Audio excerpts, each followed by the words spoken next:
Hello students. इससे पिछले video में हमने कक्षा 9 के रसायन विज्ञान का तीसरा पाठ पढ़ा था, जिसका नाम था परमाणु एवं अणु। अब इस वीडियो से हम रसायन विज्ञान का चौथा पाठ शुरू करेंगे, जिसका नाम है परमाणु की संरचना, स्ट्रक्चर ऑफ एटम। तो यहाँ पे हमें पढ़ना है परमाणु के बारे में। जैसा कि इससे पहले पढ़ चुके हैं, परमाणु जिसकी खोज जॉन डाल्टन ने की थी। पहले महर्षि कराज ने बताया था, लेकिन सही सही परमाणु के खोज का जो श्रेय जाता है वो जॉन डाल्टन को जाता है। तो जॉन डाल्टन ने खोजा था, तो उन्होंने बताया था कि परमाणु एक अविभाज्य कण है, यानी कि परमाणु से छोटा कुछ नहीं होता, परमाणु को हम तोड़ नहीं सकते हैं। जबकि बाद में ये बात झूठ साबित हुई। तो जॉन डाल्टन ने एक सिद्धांत भी दिया था, वो सिद्धांत भी गलत साबित हो गया, क्योंकि बाद में ये पता चला कि परमाणु के अंदर 3 मूलभूत कण होते हैं, जिनके नाम है इलेक्ट्रॉन, प्रोटॉन, न्यूट्रॉन। इसके साथ परमाणु में नाभिक भी होता है।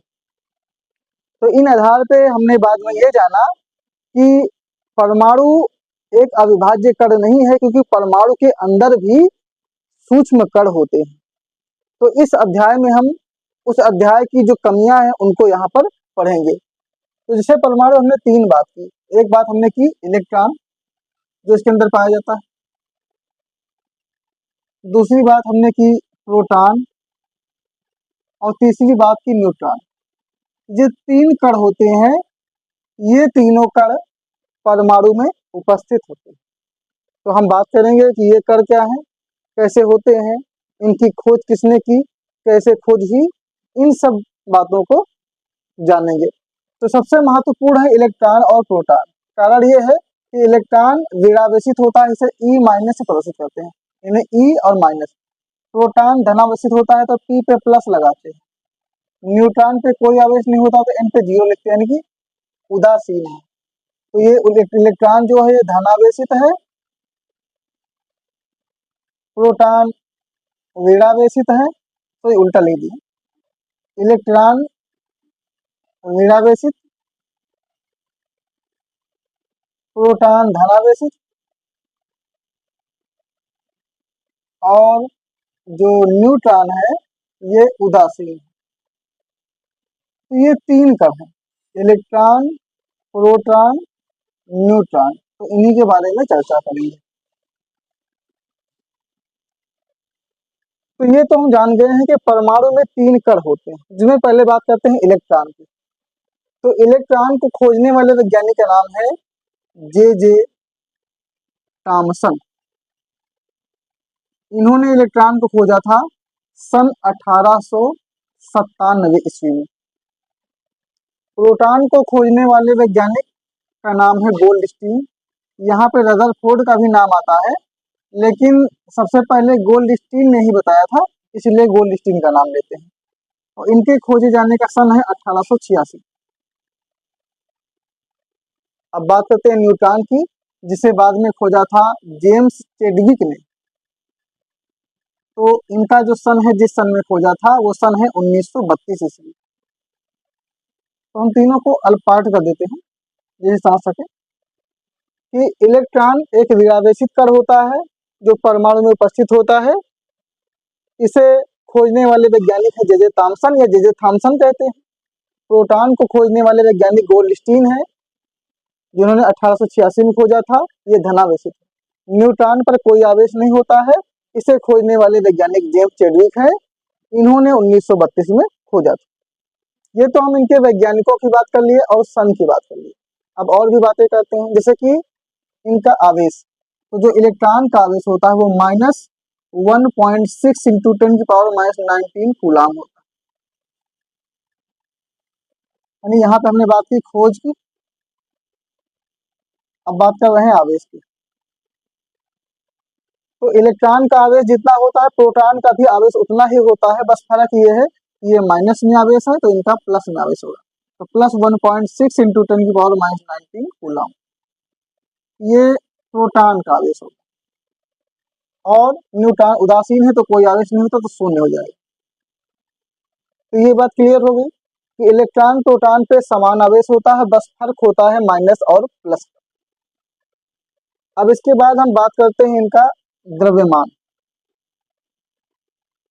द्रव्यमान की बात करें तो इलेक्ट्रॉन का द्रव्यमान होता है 9.1 इंटू 10⁻31 kg, ये इलेक्ट्रॉन का द्रव्यमान।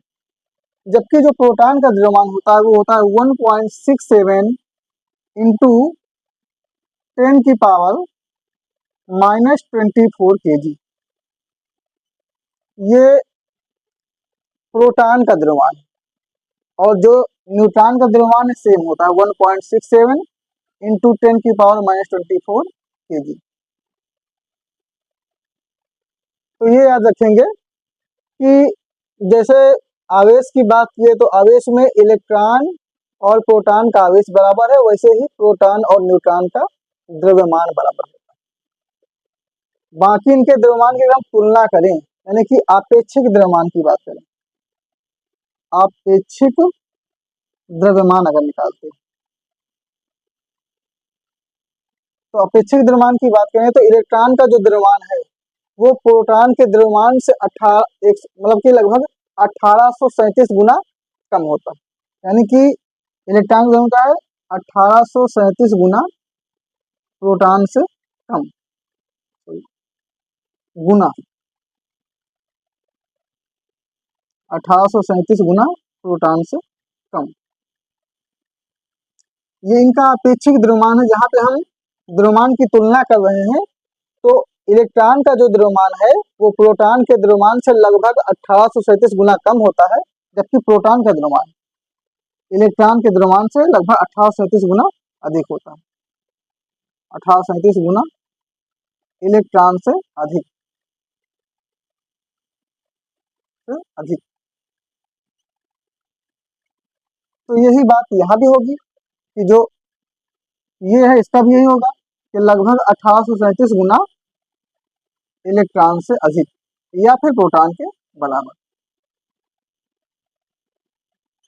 ये अपेक्षिक द्रव्यमान हो गया जो कि इलेक्ट्रॉन का 1837 गुना कम होता है, बाकी प्रोटॉन न्यूट्रॉन का बराबर होता है।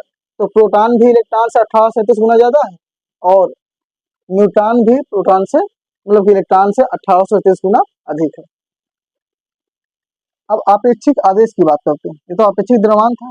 अगर आपेक्षिक आवेश करें यानी आवेश की तुलना की जाए तो इलेक्ट्रॉन का आवेश आएगा -1, प्रोटॉन का +1 क्योंकि दोनों का बराबर है, और न्यूट्रॉन का आवेश नहीं होता तो 0 हो जाएगा। तो ये हमने कुछ बातें की कि इलेक्ट्रॉन की खोज सन 1897 ईस्वी में जे थॉमसन नामक वैज्ञानिक ने की। प्रोटॉन की खोज सन 1886 में गोल्डस्टीन नामक वैज्ञानिक ने की। न्यूट्रॉन की खोज सन 1932 में जेम्स चेडविक नामक वैज्ञानिक ने की। इलेक्ट्रॉन का आवेश -1.6 इंटू 10⁻19 कूलाम होता है। प्रोटॉन का आवेश +1.6 इंटू 10⁻19 कूलाम होता है, जबकि न्यूट्रॉन पर कोई आवेश नहीं होता है।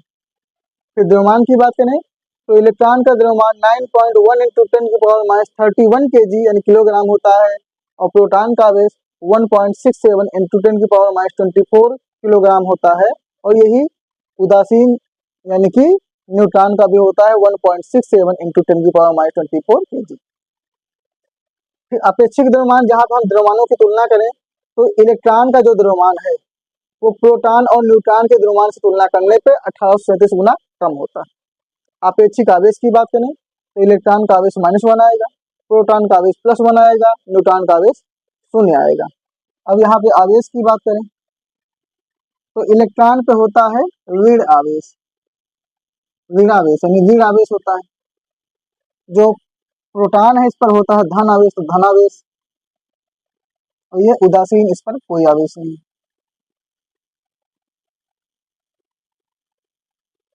तो ये तो हमने इनके अंतर के बारे में कुछ बातें कर ली। अब हम इसके बाद पढ़ेंगे कि इलेक्ट्रॉन और प्रोटॉन की खोज किस प्रकार से हुई है, तो उनके बारे में चर्चा करते हैं। इसका स्क्रीनशॉट लेना चाहे तो ले सकते हैं, उसके बाद इनको मिटा देते हैं। तो अब बात करेंगे कि इलेक्ट्रॉन की खोज कैसे हुई। जैसे जे थॉमसन ने इलेक्ट्रॉन को खोजा है, तो किस प्रकार से, किस तरीके से खोजा है, और फिर गोल्डस्टीन ने जब प्रोटॉन खोजा तो इन्होंने कैसे खोजा। तो हमारा जो टॉपिक अब है इलेक्ट्रॉन की खोज। इलेक्ट्रॉन की खोज, इसी में बात कर लेंगे फिर प्रोटॉन की खोज। इलेक्ट्रॉन खोज जैसे जानते हैं जे जे थॉमसन ने 1897 में किया। अब कैसे किया था? तो इन्होंने एक विसर्जन नलिका ली थी, विसर्जन नलिका जैसे ऐसे दिखा देते हैं इस तरह की एक कांच की नलिका थी जिसका नाम रखा विसर्जन नलिका।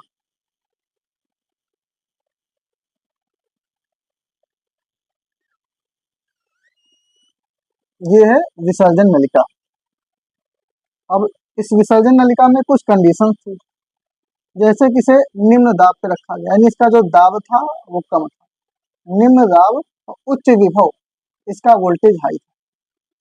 तो निम्न दाब और उच्च विभव पर कार्य किया गया। साथ में इसमें दो आवेश लिए गए, एक ऋण आवेश इधर लिखा गया और धन आवेश इधर। ऋण का नाम है कैथोड और धन का नाम है एनोड। अब इन्होंने क्या किया कि ये बताएं कि जो जे जे थॉमसन थे, इन्होंने 1897 में एक कांच की विसर्जन नलिका लिया जिसमें एक तरफ ऋणावेशित कैथोड था तो दूसरी तरफ धनावेशित एनोड था। इसमें यहाँ पे निर्वात भी लगा दिया गया ताकि मतलब कि ये निर्वात जहाँ पे वायु ना हो। अब इसके बाद उन्होंने क्या किया कि जो कांच की नलिका लिया इसमें कम दाब पे, यानी कि बहुत ही कम दाब रखा और बहुत ही हाई वोल्टेज पर इसमें विद्युत धारा प्रवाहित किया। विद्युत धारा, क्योंकि विद्युत धारा के प्रवाह के बिना कुछ होना ही नहीं। तो जब विद्युत धारा प्रवाहित किया तो उन्होंने ये देखा कि माइनस की ओर से माइनस है। अब यहाँ से कुछ किरणें डार्क होते हैं, ऐसे दिखा रहे हैं कि ऐसे कुछ किरणें माइनस से प्लस की ओर जा रही थी।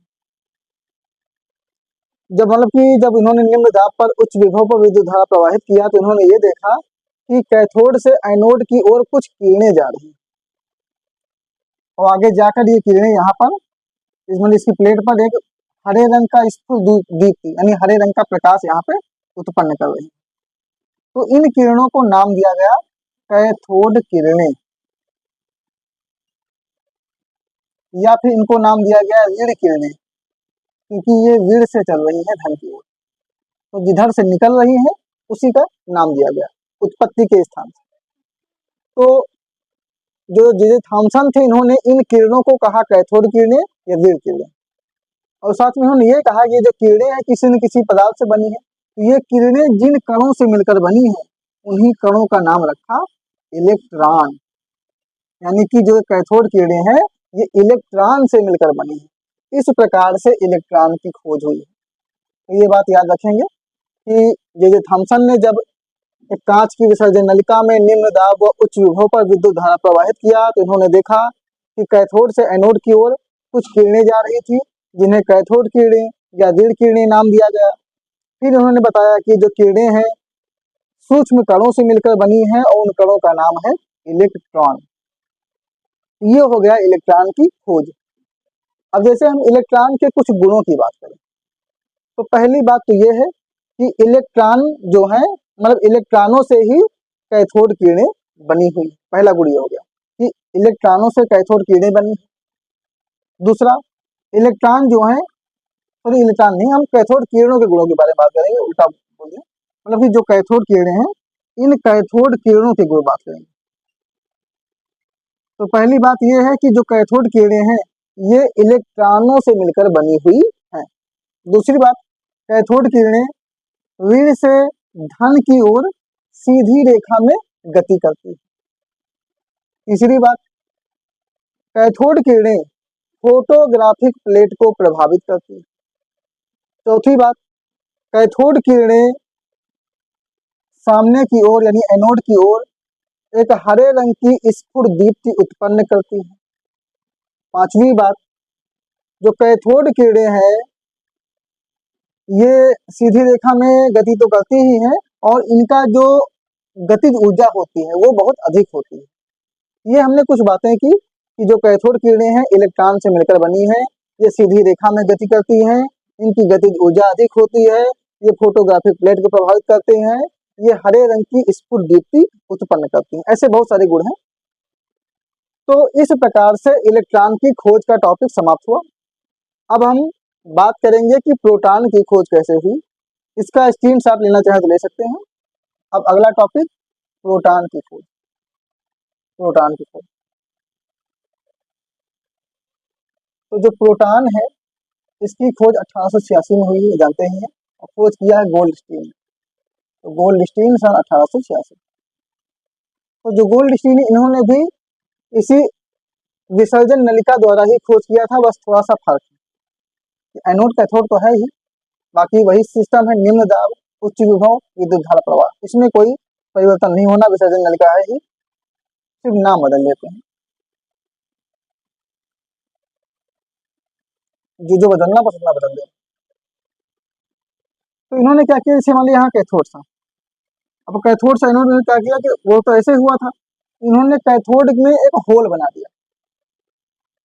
जैसा कि इन्हें दिखाया गया कि कैथोड से एनोड की ओर किरणें जाती हैं, धन ये जाती हैं, ये किरणें। लेकिन इन्होंने ये देखा कि जब गोल्डस्टीन ने एक छिद्रयुक्त कैथोड लिया, जबकि जो थॉमसन थे उन्होंने छिद्रयुक्त कैथोड नहीं, सिर्फ कैथोड लिया था, इन्होंने उस कैथोड में होल कर दिया, छिद्रयुक्त कैथोड लिया। तो ये तो जो माइनस से प्लस की ओर तो जाती है, तो धन किरणें अलग बात है। तो इन्होंने ये देखा कि जब छिद्रयुक्त कैथोड लिया और निम्न दाब उच्च विभव पर विद्युत धारा का प्रवाह किया, तो जो छिद्र था, छिद्र से कुछ किरणें उल्टा जा रही, यानी कि वो माइनस की ओर भाग रही, और जो माइनस की ओर भाग रही सीधी सी बात है प्लस से आ रही है। तो जो माइनस की ओर भाग रही थी, इन किरणों को उन्होंने नाम दिया कैनाल किरणें, या इन्हीं को कहा धन किरणें। तो बिल्कुल वैसा सिस्टम, बस इतना से याद रखना है कि जब छिद्रयुक्त कैथोड लिया गया तो उस होल से जो किरणें पहले कैथोड किरणें जा रही, तो उनसे जस्ट उल्टी दिशा में, विपरीत दिशा में कुछ किरणें निकलने लगी, और जो कि यहाँ पर पीछे पीछे की ओर इसी कांच पर हरे रंग की स्फुरदीप्ति उत्पन्न करने लगी। तो इन किरणों को कैनाल किरणें कहा गया, या फिर ये धन से ऋण की ओर जा रही थी, इसीलिए इन्हें धन किरणें कहा गया। और फिर ये बताया गया कि ये जो किरणें हैं जिन कणों से मिलकर बनी हैं, उन किरणों का नाम है प्रोटॉन। तो ये बात क्लियर हो गई कि प्रोटॉन खोज कैसे हुई, कि जब गोल्डस्टीन ने 1886 में एक कांच की विसर्जन नलिका लिया, जिसमें निम्न दाब व उच्च विभव पर छिद्रयुक्त कैथोड से को मतलब छिद्रयुक्त कैथोड का प्रयोग करके विद्युत धारा का प्रवाह किया, तो इन्होंने ये देखा कि कुछ किरणें जो छिद्रयुक्त कैथोड से कैथोड किरणों की विपरीत दिशा में, उल्टी दिशा में जा रही थी, यानी वो प्लस से माइनस की ओर जा रही थी, तो उन्होंने उनका नाम कैनाल किरणें या धन किरणें रखा। उन्होंने ये भी बताया कि ये जो किरणें हैं जिन कणों से मिलकर बनी है, उन्हीं कणों का नाम है प्रोटॉन। तो ये प्लस है प्रोटॉन। अब यहाँ हम बात कर लेते हैं जो कैनाल किरणें हैं, जो धन किरणें हैं, इनके गुण। अब इनके गुण भी वैसे है जैसे वहां पर हमने क्या पढ़ा था कि जो धन किरणें, जो कैथोड किरणें थी, वो क्या कर रही थी, वो सीधी रेखा में गति करती थी। अब ये भी सीधी रेखा में करती है, तो पहला पॉइंट ये कि ये भी सीधी रेखा में गति करती है। कैथोड किरणें जो थी वो इलेक्ट्रॉन से मिलकर बनी थी, जो कैनाल किरणें हैं ये प्रोटॉन से मिलकर बनी। जो कैथोड किरणें थी वो फोटोग्राफी प्लेट को प्रभावित करती थी, तो कैनाल किरणें भी फोटोग्राफी प्लेट को प्रभावित करती थी। कैथोड किरणें ऋण से धन की ओर चलती थी, कैनाल किरणें धन से ऋण की ओर चलती हैं, मतलब ये कैथोड किरणों से विपरीत दिशा में चलती है। कैथोड किरणें एनोड की ओर कांच पर हरे रंग की स्फुरदीप्ति उत्पन्न करती थी, जबकि ये कैनाल किरणें कैथोड की ओर कांच पर हरे रंग की स्फुरदीप्ति उत्पन्न करती है। कैथोड किरणों की गतिज ऊर्जा जितनी थी, कैनाल किरणों की गतिज ऊर्जा उनकी अपेक्षा थोड़ा कम होती है। ये बात याद रखें, क्योंकि ये छिद्र से निकल रहे हैं, इसलिए इनकी गति कम होती है, इनका वेग कम होता है, इनमें गतिज ऊर्जा कम होती है। तो ये सब हमने कुछ पॉइंट पढ़े, तो जो कैथोड किरणों से लगभग मैच करते हैं, बस थोड़ा बहुत अंतर है।